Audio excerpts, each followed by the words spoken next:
Hi, this is Tim Schwalk, producer on Heroes of Ruin at InSpace, and today we're going to focus on multiplayer gameplay and the Gunslinger. So here I am as a gunslinger in the Frost Reaches in the second half of the game. At this point, the goblins have some information that I really need, but before they'll help me, the goblin chieftain's requiring me to help them with a few of their experiments. The gunslinger is the most mobile of our characters. He's a great ranged character who does decent damage, and he's very good at weakening enemies with debuffs, putting negative effects on them. While he has more health than the Architect, he can become more easily overwhelmed by a group of enemies.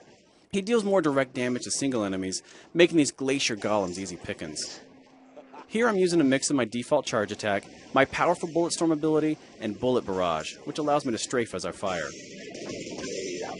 He's strong enough to play alone, but he's fantastic paired with other characters.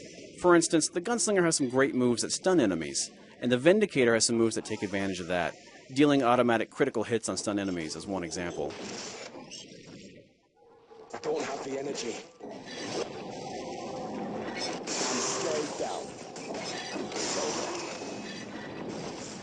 Here I'm using the armor-piercing buff, which allows me to fire through enemies, dealing damage to those behind them. That's what I need. Excellent. Oh yeah. Oh yeah. Hey, that was good. I'm stayed down. Here you can see how our seamless multiplayer experience works. As a host, you'll get a notification when someone joins or leaves your game, and at that point, the difficulty of the level will adjust itself on the fly. Up to 3 others can join my game, either locally or over Wi-Fi, and these can be either friends or strangers. You can voice chat with friends over Wi-Fi, and you can even talk to non-friended players, if your system's parental control settings allow for it.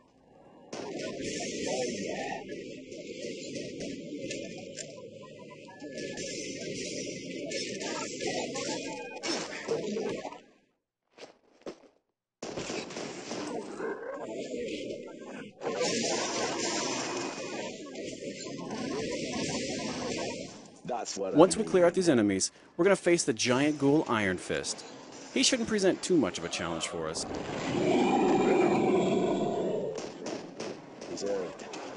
Here's an example of a simple strategy you can use when you combine a ranged character with a melee character. The Savage can keep enemies at bay with his strong melee attacks, while the Gunslinger fires at them from a safe distance. There are, of course, more in-depth strategies where specific powers are concerned, but this is a tried and true way to combine forces. At this point, the Goblin Chieftain and his scientists are going to bring together all of the knowledge we've helped them gather through the experiments, and they're going to try and create their very own hero.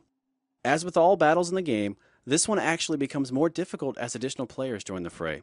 Of course, with additional allies, you open yourself up to all sorts of strategic advantages. Unfortunately, something goes terribly wrong, and we're left to clean up the mess. The Goblin Colossus attacks actually resemble some of the experiments you helped the Goblin scientists complete. The Goblin Colossus also becomes more dangerous as he nears death. He has a desperation buff that boosts his damage potential when he's low on health. One cool thing to note is that all buffs are shared between party members at certain distances when they're at their max level. Another cool thing is that you can earn benefits by playing with your friends. Heroes of Ruin is a lot of fun when playing alone, but the full potential of the title is unlocked when you join the quest to cure Ataraxis with other gamers. Watch for Heroes of Ruin, coming soon exclusively to the Nintendo 3DS.